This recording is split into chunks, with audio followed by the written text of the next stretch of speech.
الله وقولوا قولا سديدا يصلح لكم أعمالكم ويغفر لكم ذنوبكم ومن يطع الله ورسوله فقد فاز فوزا عظيما. أما بعد فإن أصدق الحديث كتاب الله وخير الهدي هدي محمد صلى الله عليه وسلم وشر الأمور محدثاتها وكل محدثة بدعة وكل بدعة ضلالة وكل ضلالة في النار. أما بعد فأعوذ بالله من الشيطان الرجيم. بسم الله الرحمن الرحيم. اتل ما أوحي إليك من الكتاب وأقم الصلاة إن الصلاة تنهى عن الفحشاء والمنكر ولذكر الله أكبر والله يعلم ما تصنعون. وقال النبي صلى الله عليه وسلم أول ما تفقدون من دينكم الأمانة وآخرها الصلاة. মহান আল্লাহ সুবহানাহু ওয়া তাআলা শুকরিয়া করছি, তিনি আমাদেরকে জুমার সালাতের জন্য মসজিদে আসার এবং তার পূর্বকার জিকির এবং খুতবার জন্য সমবেত হওয়ার তৌফিক দান করেছেন। বলি আলহামদুলিল্লাহ। রাসূলুল্লাহ সাল্লাল্লাহু আলাইহি ওয়াসাল্লামের উপর দুরূদ এবং সালাম বর্ষিত হোক। আল্লাহুম্মা সাল্লি ওয়া সাল্লিম ওয়া বারিক আলা নাবিয়িকা মুহাম্মদ। আল্লাহুম্মা সাল্লি আলাইহি আল্লাহুম্মা বারিক আলাইহি। আল্লাহ তাআলা কোরআনে সূরাতুল আনকাবুতে বলেছেন, উতলু মা উহিয়া ইলাইকা মিনাল কিতাবি ওয়া আকিমিস সালাহ এবং ওয়ালা যিকরুল্লাহি আকবার। একটি আয়াতে আল্লাহ তাআলা তিনটি জিনিসের কথা বলেছেন। এর মধ্যে এক নম্বর জিনিস হচ্ছে উতলু মা উহিয়া ইলাইকা মিনাল কিতাব, আপনার কাছে যে কিতাব ওহী করা হয়েছে সেটি আপনি পাঠ করুন, তেলাওয়াত করুন। এবং দু নম্বর ও আকিমিস সালাহ, সালাত আদায় করুন। এবং তিন নম্বর ওয়ালা যিকরুল্লাহি আকবার, আল্লাহ তাআলার জিকির হচ্ছে সব কিছুর চেয়ে শ্রেষ্ঠ। মধ্যখানে দুটো কথা আছে, একটা হচ্ছে ইন্নাস সালাতা তানহা আনিল ফাহশাই ওয়াল মুনকার, এবং শেষে আছে ওয়াল্লাহু ইয়ালামু মা তাসনাউন। প্রিয় ভাইরা, আপনি যদি গাছের দিকে তাকান, প্রকৃতির দিকে তাকান, তাহলে দেখবেন যে সেই গাছগুলো অনেক লম্বা সময় জুড়ে বেঁচে থাকে এবং সেই গাছগুলো অনেক বেশি ফলদায়ক হয়, সেই গাছগুলো অনেক বেশি উপকারী হয় এবং সেই গাছগুলো অনেক বেশি শক্তিশালী, মানুষের জন্য কল্যাণকর। যে গাছগুলোর শিকড়গুলো অনেক বেশি ভেতরে প্রথিত, শিকড়ে অনেক ভেতরে আছে। যেমন আপনি কলা গাছ যদি দেখেন, একবারে বেশি আর আপনি এটা দিয়ে খুব বেশি সুযোগ পাবেন না, কিন্তু এটার কোনো শিকড় নাই ওরকম। কিন্তু অন্যান্য গাছগুলো যেগুলো মানুষের জন্য অনেক বেশি কল্যাণকর, এগুলো শিকড় অনেক গভীর। এমনকি সমুদ্র অথবা নদীর পাড়ে যে গাছগুলো আছে, যে কোনো সময় ঝড় আসবে, ঝাপটা আসবে, ঝঞ্ঝা আসবে, ঘূর্ণিঝড় আসবে, এগুলো যে কোনো সময় পড়ে যেতে পারে। এই কারণে সমুদ্র বা নদীর পাড়ে যে গাছগুলো হয়, এগুলোর শিকড় অনেক বেশি গভীরে থাকে। আদারওয়াইজ তো এগুলো পড়ে যাবে যে কোনো সময়। সামান্য একটু ঝড় হলেই আপনি দেখবেন কিছু কিছু গাছ পড়ে যায়, কিন্তু যে গাছগুলোর শিকড় অনেক বেশি নিচে, অনেক বেশি ছড়ানো, এগুলো কোনোদিন পড়ে না। তার মানে এই গাছটি ভেতর থেকে শক্ত হয়ে উঠেছে, এই গাছগুলো ভেতর থেকে শক্তিশালী হয়ে উঠেছে। উপরে আপনি যা দেখতে পাচ্ছেন সেটা না, তার ভেতরের জিনিস অনেক অনেক বেশি। আমরা তো এখন কেবলমাত্র আমাদের উপরটাকে সুন্দর করার জন্য ব্যস্ত। নারীরা কসমেটিক্স ব্যবহার করে চেহারাটাকে কিভাবে সুন্দর করবে, তো তার ভিতরে কি আছে এটা আমরা জানি না। এমনকি অনেকে এই জাতীয় আমাদের সালাফদের মধ্যে কেউ কেউ কথা বলতেন, তুমি আমার চেহারা দেখে মনে করছো আমি খুবই ভালো মানুষ, তুমি যদি আমার ভেতরের অবস্থাটা দেখতা তাহলে তুমি গন্ধে দুর্গন্ধে আমার কাছেও আসতে পারত না। তারা আল্লাহর সবচেয়ে প্রিয় মানুষ, তো তাদের মধ্যে এই অনুভূতি ছিল।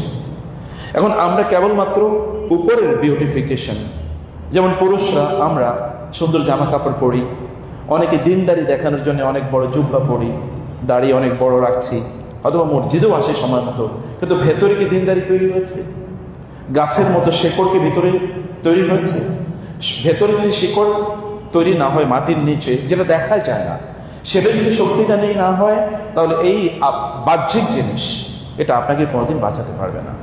এই কারণে আল্লাহ তাআলা আমাদেরকে নির্দেশ করেছেন ওয়ামা উমিরু ইল্লা লিয়াবুদুল্লাহা মুখলিসিনা লাহুদ্দিন। ইখলাস, যেটা ভেতরে দেখা যায় না, এবং মানুষের ইবাদতগুলো একেবারে ধ্বংস করে দেয়। ইয়া আইয়ুহাল্লাযীনা আমানু লা তুবতিলু সাদাকাতিকুম বিল মান্নি ওয়াল আযা কাল্লাযী ইউনফিকু মালাহু রিয়াআন নাস ওয়া লা ইউমিনু বিল্লাহি ওয়াল ইয়াউমিল আখির। আল্লাহ তাআলা বলেছেন, একদল লোক তারা উপরে, তারা প্রচুর পরিমাণ ভালো কাজ করে, যেমন দান সাদাকা করে আর অনেক কাজ করে, কিন্তু তারা ভেতর থেকে মানুষকে দেখানোর জন্য কাজটা করে। রিয়া তো ভিতরে থাকে, এটা তো শরীরে থাকে না, রিয়া থাকে ভিতরে। অতএব এই রিয়া মানে মানুষকে দেখানোর জন্য, তার ভেতরে অন্তরে একটা সুপ্ত বাসনা থাকে। এই বাসনা থাকার কারণে তার ইবাদতগুলো ধ্বংস হয়ে যায়, লা তুবতিলু, বাতিল হয়ে যায়। আল্লাহ বলছেন তোমরা বাতিল করো না। এবং নামাজের মধ্যে শ্রেষ্ঠতম ইবাদত, যেটাকে আল্লাহ তাআলা দ্বীনের ভিত্তি বলেছেন, সেটাকে আল্লাহ তাআলা বলেছেন যারা ফাওয়াইলুল লিল মুসাল্লিন আল্লাযীনা হুম ইউরাউন, যারা মানুষকে দেখানোর জন্য সালাত আদায় করে, এদের ধ্বংসের কথা আল্লাহ তাআলা বলেছেন। ভাইয়েরা আমার, বোনেরা আমার, ভেতর থেকে শক্তিশালী হয়ে উঠেন, নিজের ভেতরটাকে পরিষ্কার করেন। আল্লাহ তাআলা আপনার চেহারার দিকে তাকান না। ইন্নাল্লাহা লা ইয়ানজুরু ইলা সুওয়ারিকুম ওয়ালাকিন ইয়ানজুরু ইলা কুলুবিকুম ওয়া নিয়াতিকুম।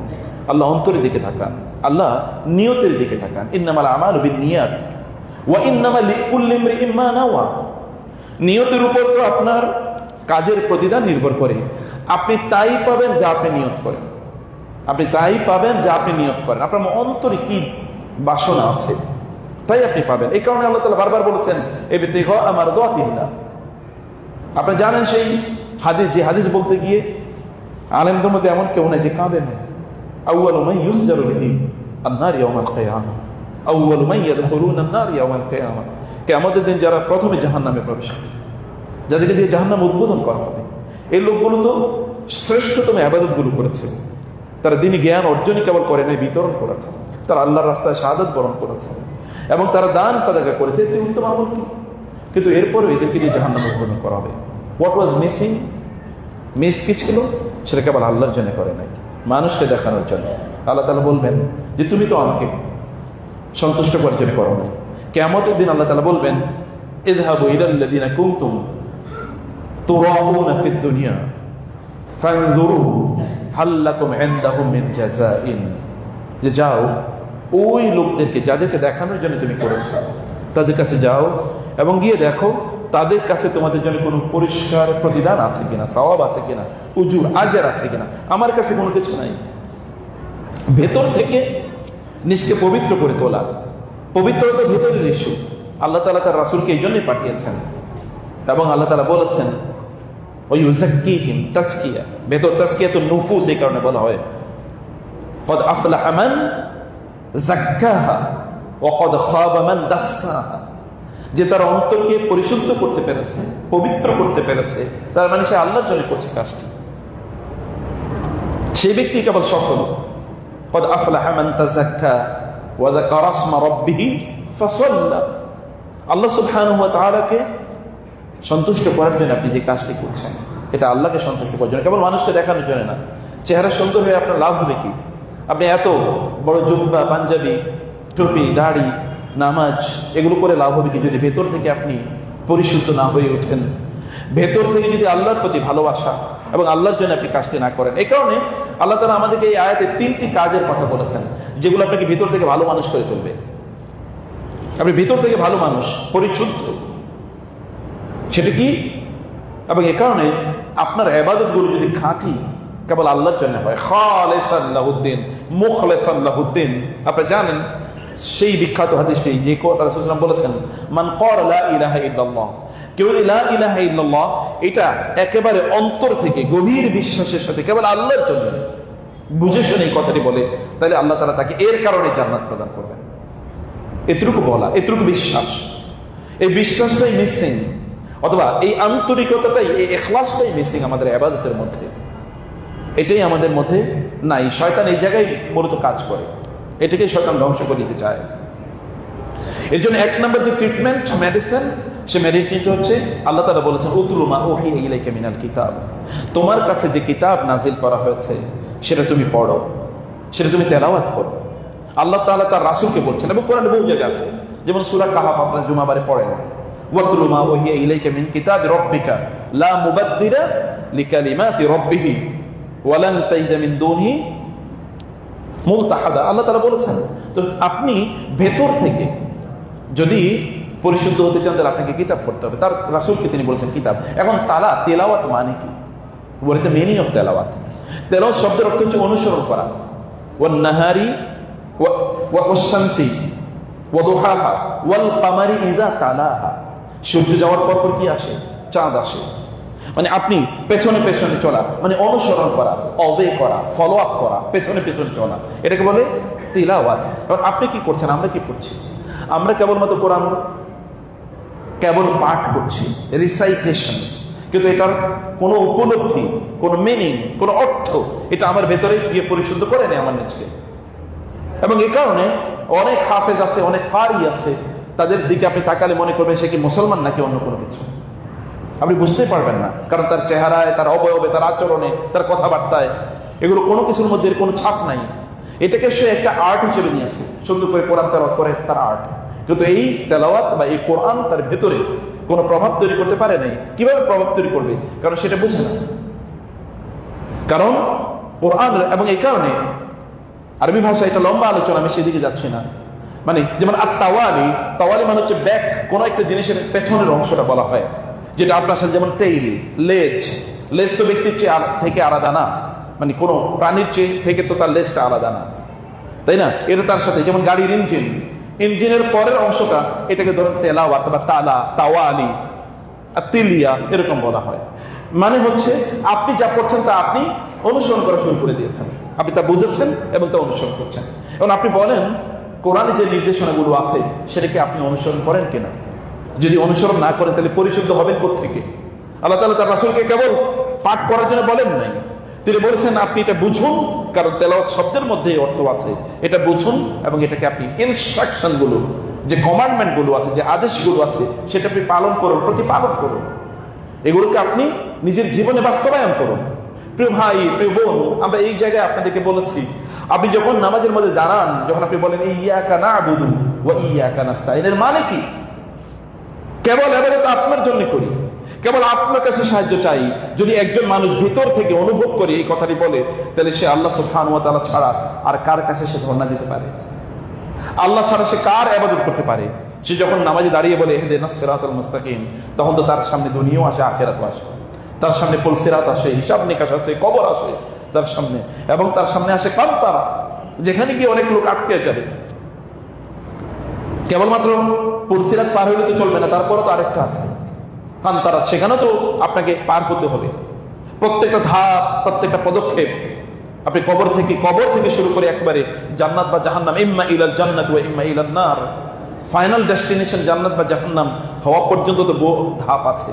আপনার সামনে তো সেটা চলে আসার কথা, আপনার সামনে এই দুনিয়ার কার্যকলাপ চলে আসার কথা। আপনি বিপদে পড়েছেন, আপনি অসুস্থ হয়ে পড়েছেন, অথবা আপনার কোনো প্রত্যাশা পূর্ণ হচ্ছে না, ইত্যকার হাজারো ইস্যু। আপনি যখন বলেন ইহদিনাস সিরাতাল মুস্তাকিম, হে আল্লাহ তুমি আমাকে সরল সঠিক পথ দেখাও, শুধু তো সেখানে না, সিরাতাল লাযিনা আনআমতা আলাইহিম, যাদের উপর আপনি নিয়ামত বর্ষণ করেছেন তাদের পথে আমাকে পরিচালনা করুন। নিয়ামত কাদের উপর বর্ষণ করেছেন? উলাইকাল লাযিনা আনআমা আল্লাহু আলাইহিম মিনান নাবিয়্যিনা ওয়াস সিদ্দিকিনা ওয়াস শুহাদা'i ওয়াস সালিহিন। নবীদের পথে আল্লাহ তাআলা যেন আপনাকে পরিচালনা করেন, নবীদের মতো যেন সফল করেন, শহীদদের মতো সফল করেন, সিদ্দিকিনদের মতো সফল করেন, আবু বকরের মতো অথবা ওমরের মতো, রাসূলুল্লাহ সাল্লাল্লাহু আলাইহি ওয়াসাল্লাম। যদি সাহাবীদের মধ্যে আমি আপনাদেরকে বলি, তাহলে একদিকে নবীন, নবীদের মানে রাসূল সাল্লাল্লাহু আলাইহি ওয়াসাল্লামের সাথে আল্লাহ তাআলা আপনাকে রাখবেন, অথবা সিদ্দিকিন আবু বকরদের সাথে রাদিয়াল্লাহু তাআলা আনহুম, অথবা শুহাদা ওমর রাদিয়াল্লাহু তাআলার সাথে, ওয়াস সালিহিন বাকি সাহাবীদের সাথে, তাদের প্যারালালি, তাদের মতো, তাদের সাথে আল্লাহ তাআলা আপনাকে রাখার মতো প্রার্থনা আপনি আল্লাহ তাআলার কাছে করছেন, যে এটা দুনিয়া এবং আখিরাতের জন্য, সব জায়গার জন্য প্রযোজ্য। যখন আপনি এই আয়াতটি পাঠ করছেন, যদি এটাকে আপনি ফলো আপ করেন, তাহলে তাদের মতো করে আপনি জীবনযাপন করবেন। আপনি তাদের মতো করে যদি চান, তাহলে তখন আপনার ইবাদতের কোয়ালিটিটা কোথায় যায়? যদি আমি নাই বুঝি, আমি যদি গভীরে নাই প্রবেশ করতে পারি, তাহলে কেমনে হবে বলেন? সম্মানিত ভাইয়েরা, সম্মানিত বোনেরা, এটা তো এক নম্বর কথা।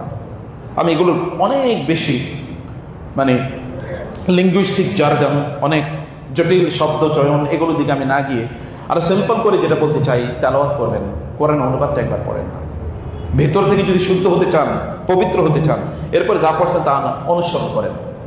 সাহাবায়ে কেরাম রাদিয়াল্লাহু তাআলা আনহুম 10টা আয়াত পড়ে 10টা আয়াত বুঝে তার উপর আমল করার পরে তারপরে সামনে যেতেন। এবং 2 নম্বর যে কাজটি, সেই কাজটি হচ্ছে ওয়াকিমিস সালাহ, নামাজ কায়েম করা, নামাজ আদায় করার কথা আল্লাহ বলেন নাই, বলেছেন সালাত কায়েম করো। সালাত কায়েম, কায়েম নিয়ে আমি আলোচনা করছি না, আমি কেবল সালাত নিয়ে একটু আপনাদেরকে বলতে চাই। সালাত শব্দের মানে কি আপনি জানেন? সালাত শব্দের অনেকগুলো অর্থ আছে।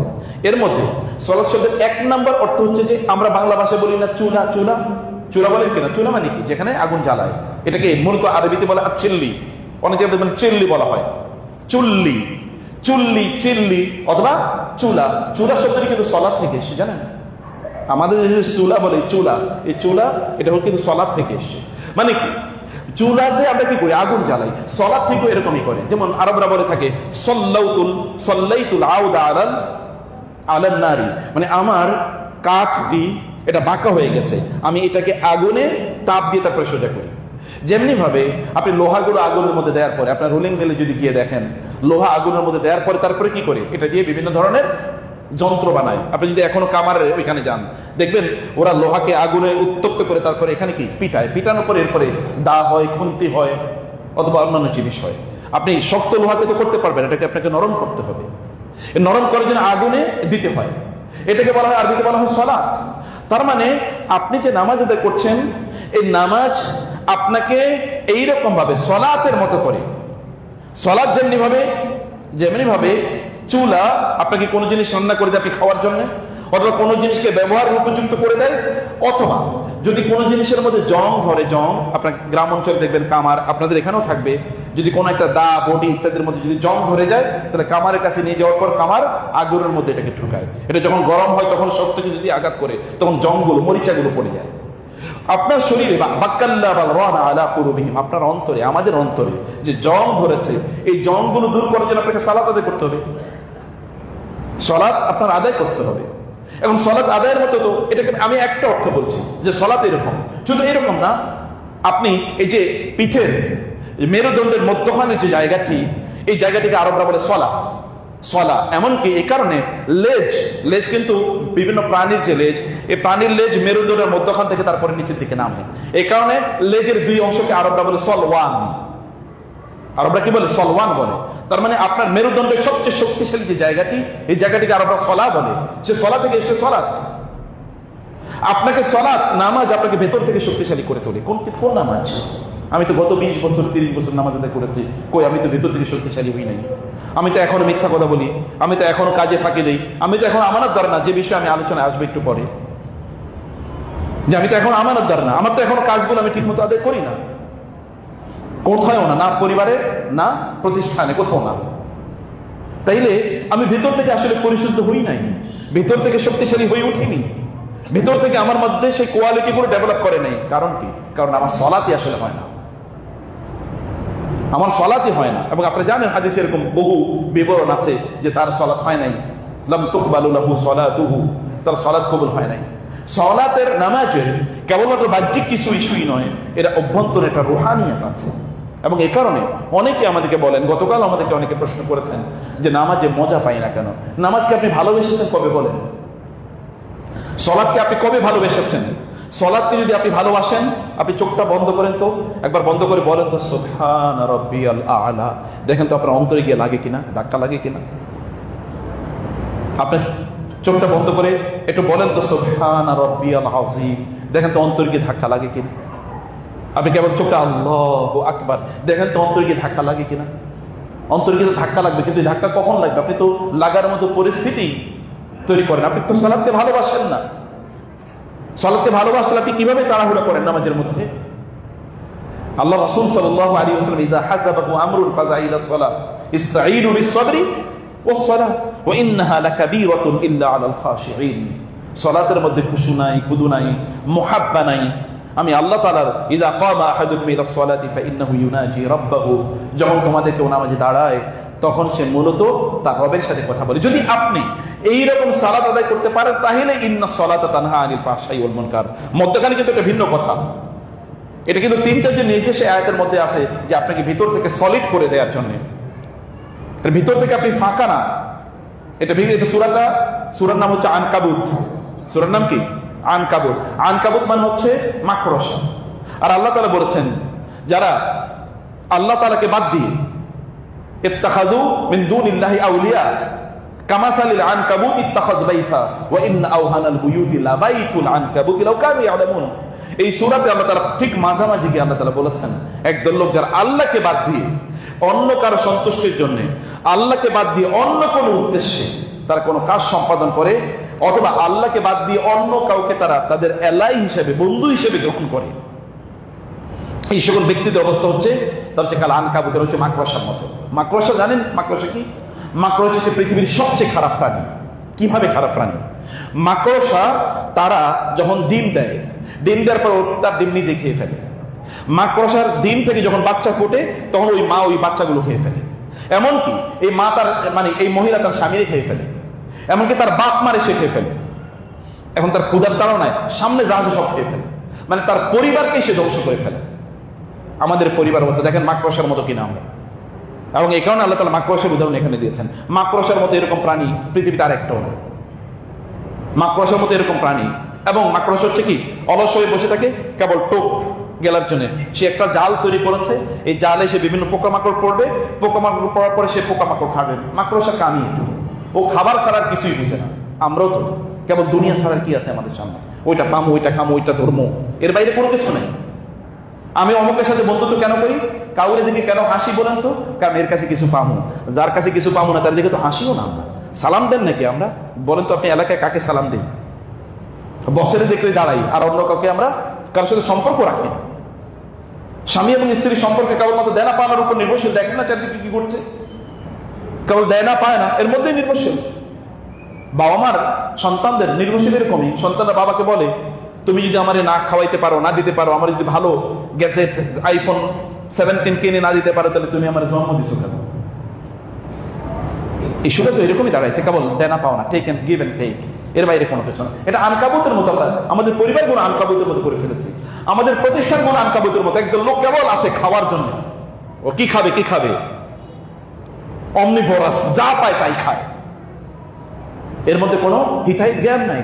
এবং আল্লাহ তাআলা বলেছেন যে এরা হচ্ছে জাল পেতেছে, জাল পাতে, ওইখান থেকে কিছু ধরবে, পোকামাকড় এসে পড়বে, ওইখান থেকে তার খাবারগুলো জুটবে। এটা নিয়ে কেবলমাত্র মাকড়সা আছে। মানুষের অবস্থা হচ্ছে যারা আল্লাহকে বাদ দিয়ে অন্য কোনো কিছু, অন্য কোনো উদ্দেশ্যে কোনো কাজ করে, তার হচ্ছে মাকড়সার মতো। এবং তার চেয়ে ভয়াবহ হচ্ছে কাবাইতিল আনকাবুত, মাকড়সার বাসা। আপনি যে বাসা নির্মাণ করছেন, আল্লাহ তাআলা বলছেন মাকড়সার বাসা পৃথিবীতে সবচেয়ে শক্তিশালী বাসা। জানেন আপনি?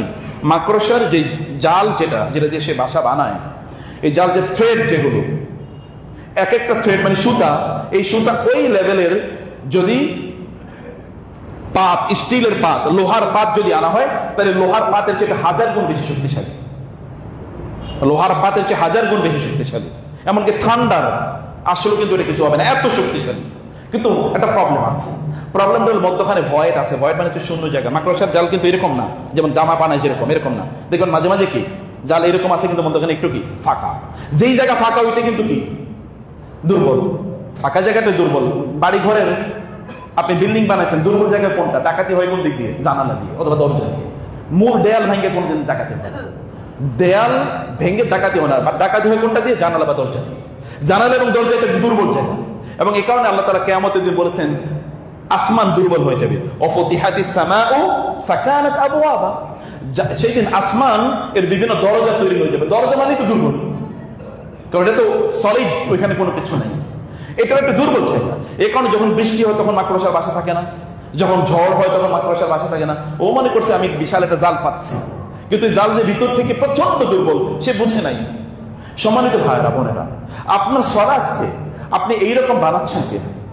আপনার নামাজকে কি আপনি এরকম মানুষকে দেখানোর জন্য বানাচ্ছেন? কারণ আপনি এটাকে ভালোবাসেন না, আপনি ভেতর থেকে শক্তিশালী হয়ে ওঠেন না।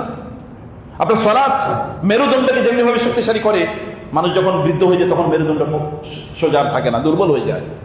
আপনি মেরুদণ্ডকে সোজা করছেন কিনা? আপনার সালাত আপনার মেরুদণ্ডকে সোজা করে দেয়, কিন্তু আপনার নামাজ কি আপনার মেরুদণ্ডকে সোজা করছে?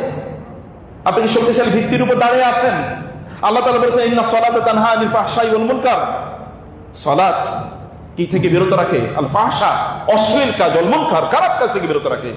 পাপাচার, অশ্লীলতা। আপনি দেখেন না চারিদিকে অবস্থা, দেখেন দিনদার মানুষদের মধ্যে কি পরিমাণ ফিতনা ফাসাদ চারিদিকে। এগুলো দেখলে মানুষ যখন এগুলো নিয়ে মন্তব্য করে তখন আমাদের লজ্জায় মাথা নিচের দিকে রাখতে হয়।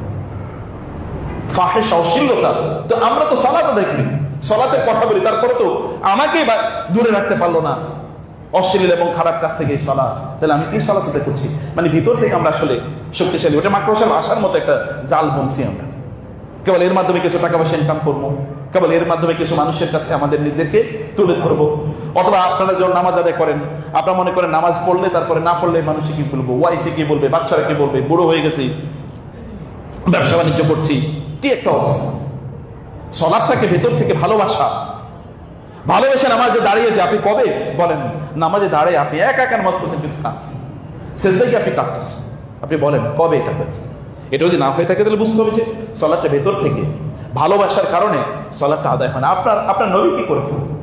কুমিল লাইলা ইল্লা কালিলা নিসফাহু, কেউ তাকে দেখে নাই, তখন তিনি বেশি লম্বা নামাজ আদায় করতেন। যখন কেউ তাকে দেখতো না তখন তিনি বেশি লম্বা নামাজ আদায় করতেন। আর আমরা তো কেবল অন্যদের সামনে লম্বা নামাজ আদায় করি, তাই না? নামাজে যখন আমি দাঁড়াই, কেউ যদি আমাকে দেখে তখন আমি একটু নামাজে আমাকে তাকিয়ে আছে তখন আর একটু ভালো করে দাঁড়াই, একটু খুশু খুশু বাড়ে। আর কেউ যদি না দেখে তাহলে মনে হয় সুপার স্পিড গতিতে নামাজ আদায় করা শেষ করে দিই। সালাতকে ভালোবাসা, নামাজকে ভালোবাসা, ভালোবেসে প্রত্যেকটা শব্দ উচ্চারণ করা, আল্লাহু আকবার, সুবহান রাব্বিয়াল আযীম, আলহামদুলিল্লাহি রাব্বিল আলামিন, সামিআল্লাহু লিমান হামিদা, রব্বানা ওয়া লাকাল হামদ। প্রত্যেকটা শব্দ আপনার ভেতরে গিয়ে আস্তে আস্তে বলেন, ভেতরে গিয়ে একটা অনুরণন তৈরি করুন, একটা প্রতিধ্বনি তৈরি করুন, একটা ঝাঁকুনি তৈরি করুন, পবিত্র করে দেখে এইভাবে। এবং তারপরে কি জানেন, এটা 2 নম্বর, যদি আপনি এরকম নামাজ আদায় করতে পারেন তাইলে এই নামাজগুলো আপনাকে পরিশুদ্ধ মানুষ বানাবে। নামাজি কিন্তু লোকেরা ধোঁকাবাজ কিনা বলেন? নামাজি লোকেরা ধোঁকাবাজ নাই? সব নামাজিরা কি একেবারে পুত পবিত্র আল্লাহর ওলি হয়ে গেছে? অধিকাংশ লোকেরা তারা নামাজও পড়ে, নামাজের পর মসজিদে তাদের নামাজ রেখে যায়। আপনার নামাজ যদি আপনাকে ভিতর থেকে আমানতদার না করে, শক্তিশালী না করে, তাহলে আপনার এই নামাজই তো হয় নাই। এই নামাজ আপনি কিভাবে দাঁড়াবেন? এটা এমন কোন জাহাজ আপনি নির্মাণ করতে পারলেন না যেটা দিয়ে আপনি কিয়ামতের এই যে ঝঞ্ঝা বিক্ষুব্ধ সময়গুলো অতিক্রম করবেন। এটা আপনি নিজকে নির্মাণই করতে পারেন নাই। প্রিয় ভাইরা, 3 নম্বর যে বিষয়টি আমি বলছি তা হলো যে ওয়ালা যিকরুল্লাহি আকবার, সব কিছুকে ছাড়িয়ে আল্লাহর জিকির অত্যন্ত গুরুত্বপূর্ণ। জিকির মানে কি? এগেইন আমি বলছি 3টা জিনিস ভেতর থেকে আপনাকে শক্তিশালী করে। দেখেন কি হবে। জিকির শব্দটি এসেছে জাকারুল থেকে। জাকারুল মানে হচ্ছে কি জানেন আপনি? যে লোহা, আগেন লোহার আলোচনা, কারণ লোহা তো কি ওয়ানজালনাল হাদিদা ফীহি বাসুন শাদীদ ওয়া মানাফিউ লিন-নাস। আল্লাহ তাআলা বলেন লোহা সবচেয়ে শক্তিশালী, পৃথিবীর সবচেয়ে শক্তিশালী পদার্থের নাম হলো লোহা। লোহা খনিজ পদার্থ, এটা মাটির নিচে খুঁজি নাকি কোনো ফ্যাক্টরিতে তৈরি হয়? মাটির নিচে খুঁজি। কারণ এটা পাঠাইছে কি আল্লাহ তাআলা। আসমান থেকে যেমনি ভাবে তিনি বৃষ্টি নাজিল করেন, কোরআন নাজিল করেছেন, তেমনি ভাবে তিনি লোহা নাজিল করেছেন। আসমান থেকে যা আসে তাই বিশুদ্ধ। আর আসমানের কোনো কিছুর সাথে আপনাদের সম্পর্ক নাই, সব জমিনের কিছুর সাথে সম্পর্ক। আসমান থেকে যা আসে তাই বিশুদ্ধ এবং তা বিশুদ্ধ থাকবে কিয়ামত পর্যন্ত। যেমন পানি, মা মুবারাকা, আল্লাহ বলেছেন আসমান থেকে আগত পানিগুলো বরকতময় পানি। আসমান থেকে কোরআন মুবারাক, কিতাবুন আনজালনাহু ইলাইকা মুবারাকুন, আসমান থেকে আসে লোহা প্রচন্ড শক্তি, বাসুন শাদীদ, ভয়াবহ শক্তি আছে। ওয়া মানাফিউ লিন-নাস, এত পরিমাণ মানুষের জন্য কল্যাণ আছে যেটা তুমি গুণে শেষ করতে পারবে না। সূরাতুল হাদীদে আল্লাহ তাআলা বলেছেন এই লোহার সবচেয়ে শক্ত অংশটাকে আরবিতে বলে যাকাত। লোহার সবচেয়ে শক্ত অংশটাকে আরবিতে কি বলে? যাকাত। যেমন হ্যান্ডেলটা অথবা মধ্যখানের অংশটা অথবা দা, এটার যে অংশটা দিয়ে কাটেন তার বাইরে যে অংশটা আছে একেবারে পুরো মোটা, এটাকে বলে যাকাত। এবং এখান থেকে পুরুষদেরকে আরবিতে বলা হয় কি আল মুযাক্কার, কারণ নারীদেরকে বলে মুআন্নাস, উনসা, আয-যাকার ওয়াল উনসা। পুরুষদেরকে যাকার বলে কারণ প্রচন্ড শক্তিশালী নারীদের তুলনায় পুরুষরা কাজ করে, কেন তাকে যাকার বলে। আমরা বলি জাস্ট ম্যান বিকাম ম্যান। আরে তুমি পুরুষ হও তো, তুমি পুরুষের মতো কাজ করো। পুরুষ এটা একটা শক্তিশালী জিনিস। সেখান থেকে সে ওয়ালা যিকরুল্লাহ, আল্লাহ যিকির, সেখান থেকে আল্লাহ সুবহানাহু ওয়া তাআলা যিকির। আল্লাহ সুবহানাহু ওয়া তাআলা যিকির মানে আপনাকে ভিতর থেকে লোহার মতো শক্তিশালী করে দেয়। যদি আপনি প্রত্যেকটা মুহূর্তে আল্লাহকে বলতে পারেন, আল্লাহ তুমি আমাকে এটা দাও। ঘর থেকে বের হচ্ছেন, ঘরে ঢুকছেন, মসজিদে ঢুকছেন, মসজিদ থেকে বের হচ্ছেন, টয়লেটে ঢুকছেন, টয়লেট থেকে বের হচ্ছেন, এমন একটা সময় বলেন তো যেখানে আল্লাহ জিকির নাই। এই যে আমাদের বাচ্চাগুলো বলেন তো, অধিকাংশ বাচ্চাগুলো সব শয়তান হয়ে যাচ্ছে। কারণ কি? কারণ হচ্ছে বাচ্চাগুলো কেবলমাত্র বাবাই এবং মাইকে জন্ম দেয় না, এই জন্মদাতার মধ্যে আরেকজন আছে শয়তান। কে আছে? শয়তান। কারণ আপনারা জানেন রাসূলুল্লাহ সাল্লাল্লাহু আলাইহি ওয়াসাল্লাম বলেছেন, কোন একজন স্বামী এবং স্ত্রী তারা যদি তাদের একেবারে নির্জন নিবাসে যখন তারা যাবে, যেই কারণে তাদের সন্তান জন্ম হয়, সেই ঘটনা সেই কাজটি যখন তারা করে, সেই ক্ষেত্রে তারা যদি বিসমিল্লাহ যদি না বলে, আল্লাহুম্মা জান্নিবনা শাইতান ওয়া জান্নিবিশ শাইতান আম্মা রাযাকতানা, যদি এটা না বলে, তাহলে শয়তান বলে এই সন্তানের বাবা তো আমি, তুমি একাই নাকি? তো আপনার শয়তান, আপনার সন্তান এর বাবা তো অর্ধেক, আপনি বাকিটা শয়তান। এই সন্তান কিভাবে ভালো হয়? এমন কোন কাজের যেখানে আল্লাহ জিকির নাই? জুমার বারে আপনার নাম মসজিদ থেকে বের হচ্ছেন, আল্লাহ তাআলা বলেছেন ইযা নুদিয়া লিস-সালাত, তারপরে ফাইযা কুদিয়াতিস সালাতু ফান্তাশিরু ফিল আরদি ওয়াবতাগু মিন ফাদলিল্লাহ ওয়াযকুরুল্লাহা কাসীরা। মসজিদ থেকে তো মাত্র বের হলেন, তারপর আবার জিকির কি? মসজিদ থেকে তো মাত্র বের হলেন, তারপর আবার জিকির কি? জিকির প্রত্যেকটা কাজে। জিকির মানে হচ্ছে আপনি যে কাজটি করছেন, এটা কি আল্লাহ সন্তুষ্ট হবেন এই কাজটিতে, নাকি সন্তুষ্ট হবেন না? আল্লাহ সুবহানাহু ওয়া তাআলা সন্তুষ্ট হবেন নাকি হবেন না, এটা হলো জিকির। আল্লাহকে প্রত্যেকটা মুহূর্তে স্মরণ করে, আল্লাহ তুমি বলো আমি কাজটা করবো কি করবো না, আল্লাহ তুমি বলো এই কাজটি তুমি সন্তুষ্ট হবে কি হবে না, তুমি কি এই কাজটা পছন্দ করো কি পছন্দ করো না। এইভাবে ওই কাজটাকে ওই রকম আল্লাহকে স্মরণ করা মানে এরকম না যে জিহ্বা দিয়ে কেবল উচ্চারণ করলেন। এটা জিহ্বার উচ্চারণের ইস্যু না, কেবল জিহ্বার উচ্চারণের ইস্যু না, এটা অন্তরের সংযোগ লাগবে এখানে। এগেইন তাহলে এটা আপনাকে একেবারে আয়রনের মতো সলিড করে দেবে। আপনি এমন খাঁটি মানুষ হবেন, এমন মানুষ হবেন যেটা কোনো কিছু আপনাকে টলাতে পারবে না তখন। এবং আল্লাহু ইয়ালামু মা তাসনাউন, তোমরা যা করো, তোমরা যা করো। সনাউন আরবিতে আপনি জানেন এই আয়াতের মধ্যে চতুর্থ গুরুত্বপূর্ণ শব্দ হলো সনাউন। সনাউন মাসানিআ, এর মানে হচ্ছে শিল্প। শিল্পে আমরা কি করি? সুন্দর করে কোনো কাজ করি। একেইন আল্লাহ তাআলা বলছেন তুমি কোনটাকে বিউটিফাই করছো উপর থেকে, মলম লাগাইতেছো, কসমেটিক্স লাগাইতেছো, সুন্দর জামা কাপড় পরছো, আয়রন করা ফিটফাট, বাংলা ভাষায় বলে উপর দিয়ে ফিটফাট, ভিতরে দিয়ে সদরঘাট। উপর দিয়ে আপনি একেবারে ফিটফাট অবস্থায় আছেন, দেখতে মনে হচ্ছে যেন আপনার চেয়ে আল্লাহওয়ালা দুনিয়াতে আর কেউ নাই, কিন্তু ভিতরে দেখা যায় একেবারে কি পুরাটাই খালি, কিছু নেই, অন্তঃসার চল। কিন্তু আমরা যেগুলো বলেছি দেখেন সবগুলো আপনাকে অন্তঃসার শোনো না, বরং অন্তঃসার পূর্ণ আপনাকে করে, একেবারে ভেতর থেকে আপনাকে পূর্ণ করে তোলে। প্রিয় ভাইরা, এই প্রসঙ্গে মূলত আমার অনেক লম্বা একটা আলোচনা জিনিস, কিন্তু সেটা আমরা বেশি আলোচনা করতে পারবো না, কিন্তু আপনাদেরকে আবার হিন্স দিয়ে চাই। কোরআন আল্লাহ সুবহানাহু ওয়া তাআলা বলেছেন যে সূরাটি আমাকে সবচেয়ে বেশি ভাবায় তা হচ্ছে ওয়াইলুল লিল মুতাফফিফিন আল্লাযীনা ইযা ইক্তালু আলান নাসি ইস্তাওফুন ওয়া ইযা কালুহুম আও ওয়াজানুহুম ইখসিরুন আলা ইয়াযুন্নু উলাইকা আন্নাহুম মাবউসুন লিয়াউমিন আযীম ইয়াওমা ইয়াকুমুন নাসু লিরাব্বিল আলামিন। এবং কাল্লা ইন্না কিতাবাল ফুজ্জারি লাফি সিজ্জিন কাল্লা ইন্না কিতাবাল আবরারি লাফি ইল্লিয়িন। এই যে আল্লাহ সুবহানাহু ওয়া তাআলা বলেছেন তারিফু ফি উজুহিহিম নাদরাতান নাঈম ইউসকাউনা মির রাহিকিম মাখতুম খিতামুহু মিস ওয়া ফি যালিকা ফালইয়াতানাফাসিল মুতানাফিসুন। সম্মানিত ভাইরা, কোরআনে আল্লাহ তাআলা বলেছেন ইন্না আরাদনাল আমানাতা আলাস সামাওয়াতি ওয়াল আরদি ওয়াল জিবাল ফাআবাইনা আন ইয়াহমিলনাহা ওয়া আশফাকনা মিনহা ওয়া হামালাহাল ইনসান ইন্নাহু কানা যালুমান জাহুলা।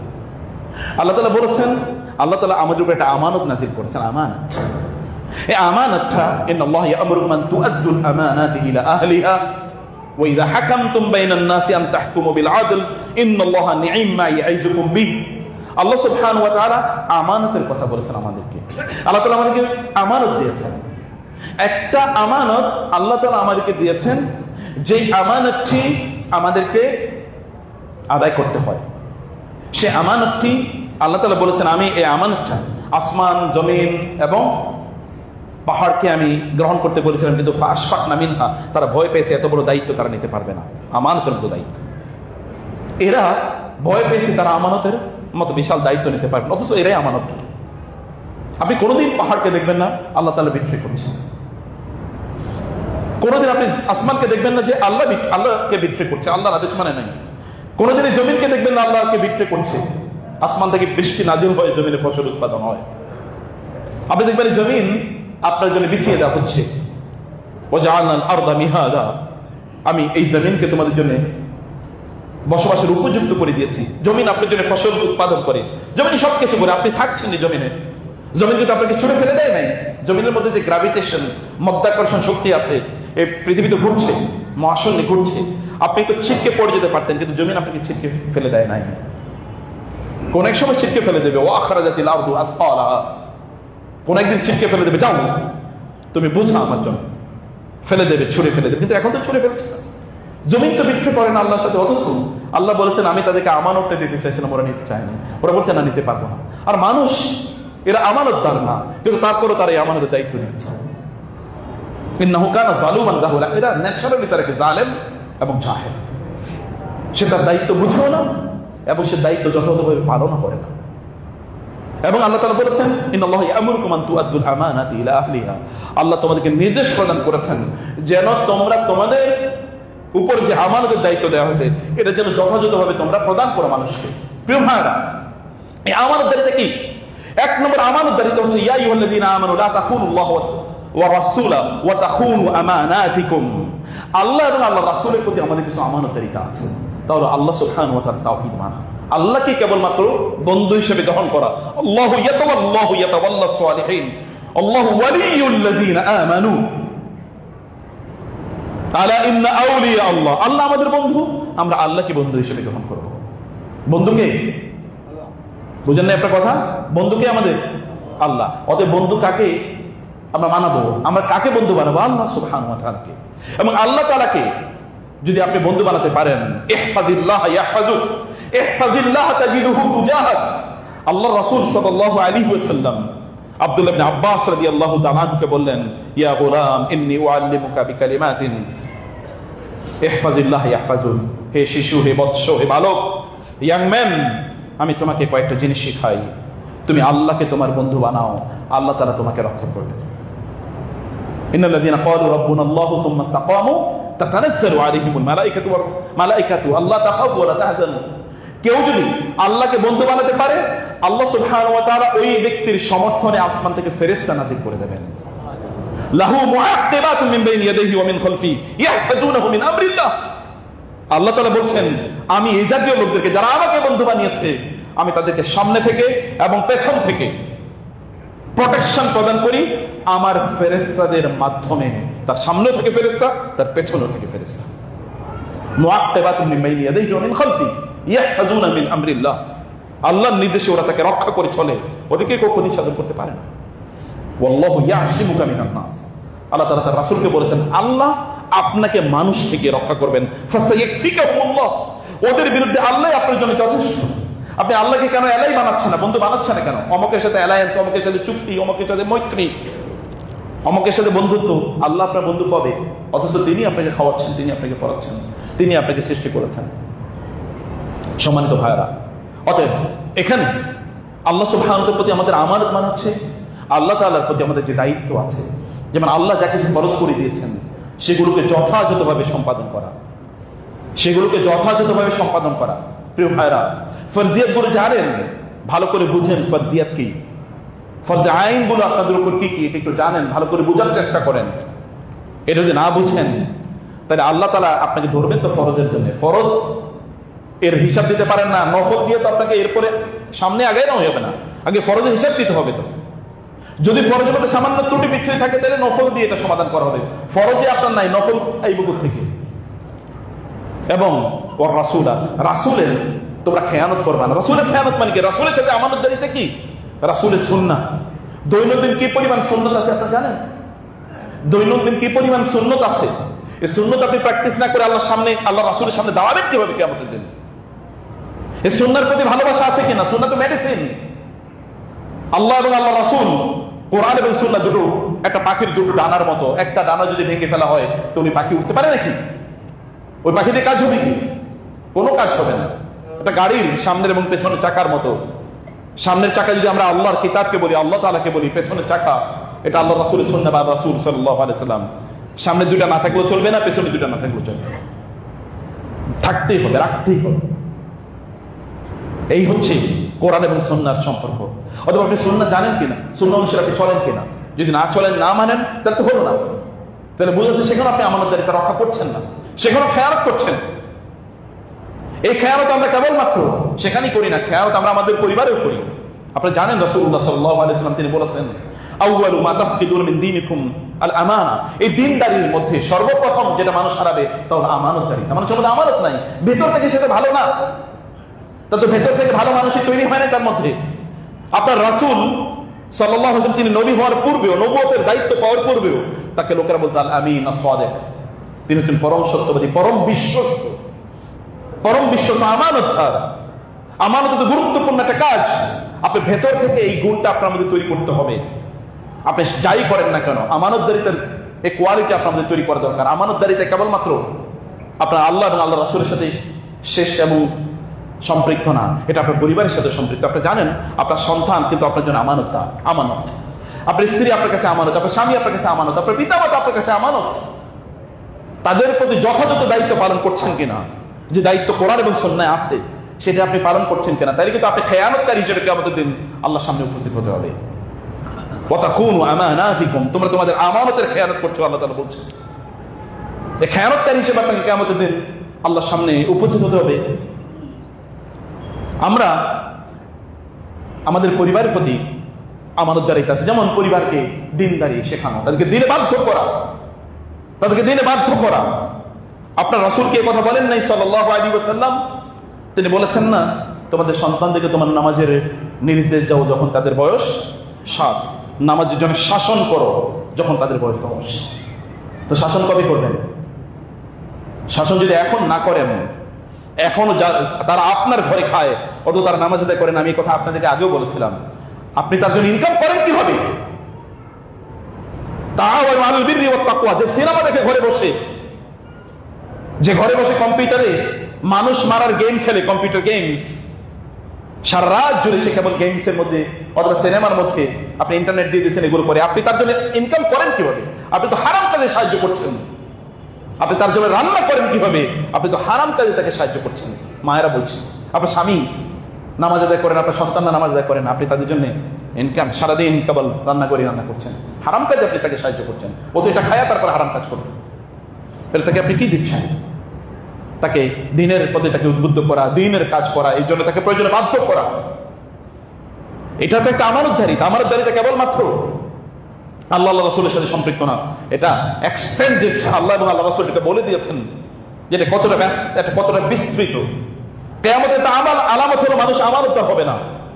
আপনি জানেন রাসূল সাল্লাল্লাহু আলাইহি ওয়াসাল্লাম বলেছেন যে এমন একটা সময় আসবে যেই সময়টা মানুষ আমানতদার হবে না, যে কাসুরা উমারাউকুম ওয়া কাল্লা উমারাউকুম, দায়িত্বশীলের সংখ্যা বাড়বে কিন্তু আমানতদার লোকের সংখ্যা কমে যাবে, আমানতদার লোকের সংখ্যা কমে যাবে। প্রিয় ভাইরা, আমরা এই পৃথিবীতে যদি সম্মান এবং শক্তি নিয়ে বাঁচতে হয় তাহলে আমাদের মধ্যে দুটো কোয়ালিটি তৈরি করতে হবে। একটা কোয়ালিটি হচ্ছে যে এর মধ্যে একটা অন্যতম প্রধান কোয়ালিটি হচ্ছে আমানতদার। আমানতদারিতা আপনার ঘর থেকে শুরু করতে হয়, আপনার পরিবার থেকে শুরু করতে হয়। এখানে আপনি আগে আমানতদার হয়ে উঠেন, যথাযথ দায়িত্ব পালন করেন। এই পরিবারের কেবল খাদ্য এবং পানীয় নিশ্চিত করে আপনার আমানতদারিতা না। আমানতদারিতা হচ্ছে যারা তাকে সৃষ্টি করেছে তাদের ব্যাপারে। আপনার সন্তানদের তারা দিন প্র্যাকটিস করে না, কারণ কি? এই সন্তান আপনি পাইলেন কবে? এই সন্তান আপনি পেয়েছেন তো আপনার বিয়ের পরে, এবং বিয়ের পরে আপনার রব যদি না দিতেন তাহলে আপনি সন্তান পেতেন কোথায়? এই সন্তান বাবা মা কিভাবে হতেন?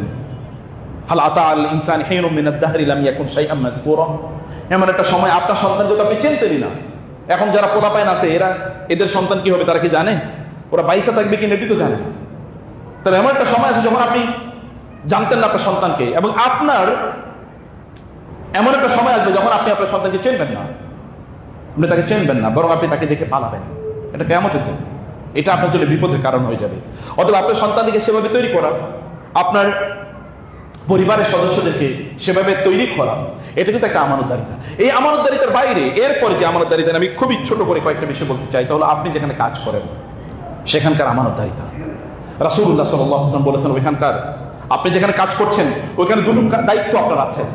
এর মধ্যে একটা কাজ হচ্ছে ইন্না খায়রা মান ইস্তাজারতাল কাওয়িয়ুল আমিন। ভালো করে শুনুন, ব্যবসা বাণিজ্য করছেন, চাকরি বাকরি করছেন, অন্যান্য কাজ করছেন, যেই কাজটা আপনি করছেন এই কাজটা যদি আপনি সবচেয়ে সুন্দরভাবে না করেন তাইলে আপনি এখানে আমানতের খেয়ানত করলেন।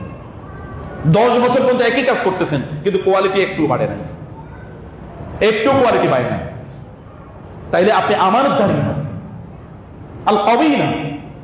قال عفريت من الجن أنا آتيك به قبل أن يرتد إليك طرفك قبل أن تقوم من مقامك ইফরিত মিন ইন্নী আলাইহি লাকাওয়িয়ুন আমিন। কওয়ি কওয়ি মানে স্কিল। আপনার যে কাজটা করছেন ওই কাজটার জন্য শক্তি অর্জন করুন। আপনি যাই করেন না কেন, আপনি যেটাই করেন, আপনার অফিসে আপনি কি কাজ করছেন, আপনি ব্যবসায় কোনো একটা প্রতিষ্ঠানে আপনাকে যে দায়িত্ব দেয় সেই দায়িত্বটা আপনি সবচেয়ে সুন্দরভাবে পালন করতে পারেন কিনা। যদি সুন্দরভাবে পালন না করতে পারেন তাহলে বুঝবেন এখানে আমানতের খেয়ানত হচ্ছে। এবং আপনাকে যে কাজটি দেওয়া হয়েছে এই কাজটি আপনি করেন কিনা, একটা হচ্ছে কাজটা করেন কিনা, অন্য দ্বিতীয় হচ্ছে যে কাজটা যথাযথভাবে করেন কিনা। যদি আপনি ওই কাজটি যেটা আপনাকে দেওয়া হয়েছে এটা আপনার ডেইলি, যদি আপনার বেতন বাড়তেছে প্রতিদিন, আপনার সুযোগ সুবিধা পার্কস এন্ড ফ্যাসিলিটিস এটার উপর আপনার বাড়ছে, কিন্তু আপনার নিজের উন্নতি হয় নাই, আপনার কাজের দক্ষতার উন্নয়ন হয় নাই, তাহলে বোঝা যাবে আপনি আমানতের খেয়ানত করছেন। আপনি যা এক্সট্রা নিচ্ছেন এটা আপনি হালাল ভাবে নিচ্ছেন না। রাসূল সাল্লাল্লাহু আলাইহি ওয়াসাল্লাম বলেছেন লা ইয়াতিয়ান্না আলান নাস জামানুন লা ইউবালি আল মারউ বিমা আখাযা আল মাল আমিন হালালিন আও মিন হারামিন। এমন একটা সময় আসবে লোকেরা হালাল খাচ্ছে না হারাম খাচ্ছে সে বুঝবে না। হালাল এবং হারাম কেবল মদ জুয়া খেললেই কেবল মাত্র হয় না, মদ খাইলে মদ বিক্রি করে আর জুয়া অথবা ঘুষ এবং সুদের মাধ্যমে না। এমনকি আপনি হালাল চাকরি করছেন কিন্তু ঠিক মতো আপনি কাজ আদায় করছেন না, তাহলে কিন্তু আপনার ইনকামটা হারাম হতে পারে। যেমন আপনি কোথাও চাকরি করছেন, সেখানে যেখানে আপনি আদায় করছেন এখানে আপনাকে ধরেন সেখানে 8 ঘন্টার জন্য নিয়োগ দেওয়া হলো, আপনি 8 ঘন্টা ওইখানে কাজ করার কথা, আপনি ওইখানে বসে ফেসবুক দেখছেন, আপনি ওইখানে বসে ইউটিউব দেখছেন এবং মাস শেষে আপনি টাকা নিচ্ছেন। আর তাইলে কি আপনি ওই আয়াতের অন্তর্ভুক্ত হন নাই ওয়াইলুল লিল মুতাফফিফিন? সে মুতাফফিফদের জন্য ধ্বংস এবং ওয়াইল নামক দোজখে তারা যাবে। আল্লাযীনা ইযা তালু আলান নাসি ইস্তাওফুন, যখন তারা নেয় তখন তারা পূর্ণ নেয়। যখন আপনাকে স্যালারি দেওয়া হয় 100 টাকা কম দিলেই তো মাথা গরম হয়ে যায়। ওয়াইযা কালুহুম ওয়া ওয়াজানুহুম ইখসিরুন, কিন্তু যখন তারা দেয় তখন তারা কম দেয়। কিন্তু আপনি যখন সার্ভিস দিয়েছেন, চাকরি করছেন, তখন আপনি কতটুকু সময় দিয়েছেন?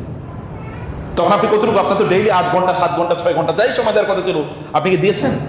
সেখানে বসে আপনি করছেন কি? সেখানে বসে আপনি বউয়ের সাথে গল্প করছেন, বান্ধবীর সাথে টিকটক করছেন, অমকের মোবাইল, অমকের ওই পত্রিকা দেখছেন, ওই ইউটিউব দেখছেন, অমকের লেকচার শুনছেন, ওয়াজি শুনেন, কোরআন তেলাওয়াত শুনেন। আপনাকে কোরআন তেলাওয়াতের জন্য দেওয়া হয় নাই।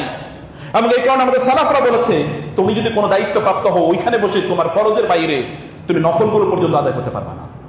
মসজিদে গিয়ে অনেক বড় বুজুর্গ, আপনি মসজিদে নামাজ হবে 1:30টায়, আপনি 1টায় গিয়ে মসজিদে বসে থাকলেন, যদি 1টা থেকে 2টা আপনার জন্য ছুটি হয় তাহলে ভিন্ন কথা। অথবা আপনি 12:30টায় গিয়ে মসজিদে বসে থাকলেন, এই যে আধা ঘন্টা টাকা নিছেন মসজিদে গিয়ে থাকার পরেও এই টাকাটা আপনার জন্য হারাম। এই পোলাপাইন এই টাকা খাওয়ার পরে এরপরে কি হবে? ওরা আল্লাহ ওয়ালা হবে নাকি? ওরা দিনদার হবে বলে আপনার মনে হয়? নেভার, কখনোই না, এটা কখনোই হতে পারে না। এবং এই কারণে রাসূলুল্লাহ বলেছেন কিয়ামতের আগে তোমরা প্রথম যে জিনিসটা হারাবা তা হলো কি? আমানতদারিতা। তোমরা প্রথম যে জিনিসটা হারাবা তা হলো, আপনি অফিসে বসে অন্য কারো কাজ করছেন অথবা আপনার চাকরিতে গিয়ে আপনি নিজে এখানকার যে অ্যাসাইনমেন্ট এটার বাইরে আপনি অন্য কাজ করছেন, তাহলে এটাকে হুলুল। কিয়ামতের দিন রাসূলুল্লাহ সাল্লাল্লাহু আলাইহি ওয়াসাল্লাম বলেছেন কেউ যদি কোথাও কোনো কাজে তাকে নিয়োগ দেওয়া হলো, ওই যে আপনারা জানেন সেই ইবনুল লুতবিয়া এক ব্যক্তি, বনু আল আসদ গোত্রের এক ব্যক্তিকে রাসূলুল্লাহ সাল্লাল্লাহু আলাইহি ওয়াসাল্লাম যাকাত কালেকশনের জন্য পাঠালেন। যাকাত নিয়ে আসার পর তিনি বলেন হাযা লাকুম ওয়া হাযা উহদিয়ালি, এটা যাকাতের টাকা, এটা আমাকে হাদিয়া দেওয়া হয়েছে। রাসূলুল্লাহ সাল্লাল্লাহু আলাইহি ওয়াসাল্লাম এত ক্ষিপ্ত হলেন তিনি মিম্বরে দাঁড়ালেন, সবাইকে ডাকলেন, লোকেরা আসলো, সবাই ডাকলো এবং ফাহামিদাল্লাহু ওয়া আসনা আলাইহি, তিনি সানা এবং দুরূদ পড়ার পর তারপর তিনি বললেন হে লোকেরা, মা বালু রাজুল মা বালু আমিলিন, কি হলো আমি আবআসুহু, আমি তোমাদের মধ্যে কাউকে দায়িত্ব দিয়ে পাঠাই যাকাত কালেকশনের জন্য, বা আমি কোনো রাষ্ট্রীয় দায়িত্ব তাকে দিলাম, প্রাতিষ্ঠানিক দায়িত্ব দিলাম, দেওয়ার পরে সে আয়েশা বলল যে এটা যাকাতের টাকা, এটা আমাদের টাকা, ও তার বাসায় বসে থাকুক তো দেখি কেউ তাকে এরকম হাদিয়া দেয় কিনা। সে বলছে এটা হাদিয়া, সে ফাহাল্লা ইয়াকউদা ফি বাইতি আবিহি আও উম্মিহি হাত্তা ইয়ানজুরা আউহদিয়া লাহু আমলা, সে বাসায় বসে থাকুক তো দেখি কেউ তাকে হাদিয়া দেয় কিনা। আপনি যারা অফিসিয়ালি কাজ করেন, আপনি যে কাজ করছেন তার এগেইনস্টে আপনাকে কেউ একটা হাদিয়া দিল, আপনি তো এখানে পাচ্ছেন, স্যালারি পাচ্ছেন, আপনি হাদিয়া নেন কিভাবে? অথবা আপনি এখানে বসে অন্য কারো কাজ করছেন, তার এগেইনস্টে আপনি টাকা পাচ্ছেন, পুরো টাকাটা আপনার হারাম। এটা সুদের, ঘুষের, শুকর বিক্রি করে যে টাকা পাওয়া যায়, শুয়োর বিক্রি করে যে টাকা পাওয়া যায়, এই টাকার মধ্যে টাকা হারাম, একটু পার্থক্য নাই। কারণ আপনার কাছে এটা সময় নেওয়া হয়েছে, কিনে নেওয়া হয়েছে। ফাইন্নাকা আলাইহি আমিল, কারণ আপনি এটার উপর দায়িত্বশীল এবং এর উপর ভিত্তি করে আপনাকে উজরত প্রদান করা হয়, আপনাকে করা হয়, আপনাকে তার জন্য পুরস্কার বা আপনাকে প্রতিদান দেওয়া হয়, আপনাকে টাকা পয়সা দেওয়া হয়। সম্মানিত ভাইরা বলে, এটা একটা লম্বা আলোচনা, আমি সে আলোচনায় না গিয়ে কেবল শুধুমাত্র এটুকু আপনাদেরকে বলতে চাই যে আপনার ভেতর থেকে আমানতদার হয়ে ওঠা। কিয়ামতের আলামত আপনার নিজেরা হয়ে যাবেন না, যে আপনার কিয়ামতের রাসূল সাল্লাল্লাহু আলাইহি ওয়াসাল্লাম বলেছেন হাত্তা ইউকাল ইন্না ফিল কারিয়াতি অত ফি যালিকাল কারিয়াতি রাজুলুন আমিনুন, যে এমন যেন বলতে না হয় যে ওইখানে একটা আমানতদার লোক আছে, ওই লোকটা আমানতদার, ওই লোকটা আমানতদার, তার মধ্যে আমানতদারিতা আছে। আমানতদারিতা এটা কেবলমাত্র লেবাসের উপর নির্ভর করে না, আমানতদারিতা একটা কালচার ভেতর থেকে তৈরি করতে হয়। যেমন আপনার রাসূল জাহিলি যুগে তিনি নবুয়তের দায়িত্ব পাওয়ার আগে তিনি আমিন, আল আমিন, পরম বিশ্বস্ত, পরম বিশ্বস্ত। লাস্টে হাদিসটি বলেই আপনাদেরকে নসিহত শেষ করতে চাই। রাসূলুল্লাহ সাল্লাল্লাহু আলাইহি ওয়াসাল্লাম বললেন, কোন একজন ব্যক্তি তিনি কিয়ামতের দিন আসবেন এবং এসে আমাকে বলেন, ইয়া রাসূলুল্লাহ আগিসি, আমাকে একটু সাহায্য করেন, আমি বিপদে আছি। কি বিপদ? বলে যে তাকে কোনো দায়িত্ব দেওয়া হয়েছিল, সে দায়িত্ব যথাযথভাবে পালন করে নাই, কিন্তু এর এগেইনস্টে যে বিনিময়টা যথাযথভাবে নিয়েছে। স্যালারি তার যা স্যালারি নিয়েছে, কিন্তু দায়িত্বটা পালন করে নাই। কোন একটা কাজ দেওয়া আছে, সরকারি কাজগুলো দেখেন কি অবস্থা, এখন বিভিন্ন জায়গায় আন্দোলন চলে, আমার এই ফ্যাসিলিটি দেওয়া হোক, আমার ওই ফ্যাসিলিটি। আপনার দায়িত্ব আপনি ঠিক মতো পালন করলেন কিনা, এ কথা কে বলবেন? রাসূল সাল্লাল্লাহু আলাইহি ওয়াসাল্লাম বললেন, কোন একজন ব্যক্তি কিয়ামতের দিন আসবে, উপস্থিত হবে এবং উপস্থিত হয়ে বলবে, ইয়া রাসূলুল্লাহ আগিসনি, আমাকে সাহায্য করেন। বলে কেন? তখন আমি তার দিকে তাকায় দেখবো যে ইয়াহমিলু আলা উনুকিহি, তার ঘাড়ের মধ্যে সে বহন করে নিয়ে আসে কি বাঈরুন লাহু খুওয়ারুন আও বাকারাতুন লাহা খুওয়ারুন আও শাতুন তাইআরু। হাদিসে স্পষ্ট যে তার ঘাড়ে সে একটা উট বহন করে নিয়ে আসে, অথবা একটা গাভী, অথবা একটা বকরি, অথবা একটু মাছি, এরকম জিনিস। তাই বললাম কি ব্যাপার, এটা কেন? বলে এটা সে কি করেছে, এটা অন্যায়ভাবে সে গ্রহণ করেছে, অন্যায়ভাবে সেটা গ্রহণ করেছে। তার মাথায়, তার এই ঘাড়ের উপর এখন একটা গাভী আওয়াজ করছে হাম্বা করে, অথবা তার একটা ওঠের যে রস্যা আওয়াজ, সে আওয়াজ করছে, অথবা মানে ওই যে বকরি আওয়াজ করছে, এটা আওয়াজ করছে, মানে এটা সে অন্যায়ভাবে নিয়েছে, এটা সে দায়িত্ব পালন করে না, কিন্তু এটা নিয়েছে। এবং এরপরে রাসূল বলেছেন ফুলুসান, টাকা পয়সা, দেনার দিরহাম, এগুলো তার কি, দিনার দিরহাম, এগুলো তার ঘাড়ে থাকবে। এগুলো দেখেন বলবে এগুলো কি? বলি ইয়া রাসূলুল্লাহ ভুল তো করেছি, দুনিয়ার জীবনে তো কাজ করি নাই, কিন্তু টাকা নিয়েছি, এটা পুরস্কারের প্রতিদান হিসেবে এটা নিয়েছি, এখন তো এগুলো আমার ঘাড়ের উপর চাপিয়ে দেওয়া হয়েছে। রাসূল বললেন, নো লা আমলিকু লাকা মিনাল্লাহি শাইআ, আমার পক্ষে কিচ্ছু করা সম্ভব না। আবলাগতুকুম, আমি তোমাদেরকে বলে দিয়েছিলাম, রাসূল সাল্লাল্লাহু আলাইহি মিম্বরে ওই আলোচনা করার পর এরপরে রাসূল সাল্লাল্লাহু আলাইহি ওয়াসাল্লাম বললেন, এরপরে তিনি তার দুহাত এভাবে এইভাবে তুলে ধরলেন। ভালো করে দেখেন, খেয়াল করুন, তিনি তার দুহাত এভাবে তুলে ধরলেন। সাহাবায়ে কেরাম বললেন, হাত্তা নারা, আমরা দেখতে পেলাম গুফরাতাই ইবতাইহি, তার দুই বগলের নিচের শুভ্রতা আমরা দেখতে পেলাম। এত উঁচু করে তিনি তার দুহাতকে উচ্চারণ করে বলেন, আল্লাহুম্মা হাল বাল্লাগতু, আল্লাহুম্মা হাল বাল্লাগতু, আল্লাহুম্মা হাল বাল্লাগতু। হে আল্লাহ, আমি কি আমার দায়িত্ব পালন করতে পারছি? হে আল্লাহ, আমি কি আমার দায়িত্ব পালন করতে পারছি? হে আল্লাহ, আমি কি মানুষকে বুঝাইতে পারছি যে তারা দায়িত্বের এগেইনস্টে যথাযথভাবে কাজ না করে যেন তারা তাদের পারিশ্রমিক না নেয়? আমি কি বুঝাইতে পেরেছি? আল্লাহ রাসূল সাল্লাল্লাহু আলাইহি ওয়াসাল্লাম এই কথা বলেছেন। সম্মানিত ভাইরা এবং বোনেরা, নিজেকে আমানতদার হিসেবে তৈরি করে, নিজের যোগ্যতা বাড়ান, ভালো মানুষ হন। এই ইবাদতগুলো আপনাকে ভালো মানুষে পরিণত করবে। আল্লাহ তাআলা যেন আমরা সত্যিকার অর্থে ভালো মানুষ হতে পারি, সেই তৌফিক আল্লাহ তাআলা আমাদের দান করুন। আল্লাহুম্মা আমিন। আকুলু কওলি হাযা ওয়া আস্তাগফিরুল্লাহ লি ওয়া লাকুম ওয়া লিসাইরিল মুসলিমিন ফাস্তাগফিরুহু ইন্নাহু হুয়াল গফুরুর রহিম।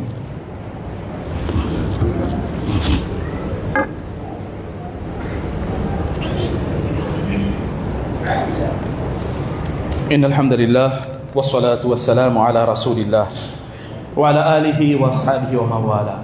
أما بعد فأعوذ بالله من الشيطان الرجيم. بسم الله الرحمن الرحيم. إن الله وملائكته يصلون على النبي يا أيها الذين آمنوا صلوا عليه وسلموا تسليما. اللهم صل على محمد وعلى آل محمد كما صليت على إبراهيم وعلى آل إبراهيم إنك حميد مجيد. اللهم بارك على محمد وعلى آل محمد كما باركت على إبراهيم وعلى آل إبراهيم إنك حميد مجيد. اللهم أعز الإسلام والمسلمين، اللهم انصر الإسلام والمسلمين.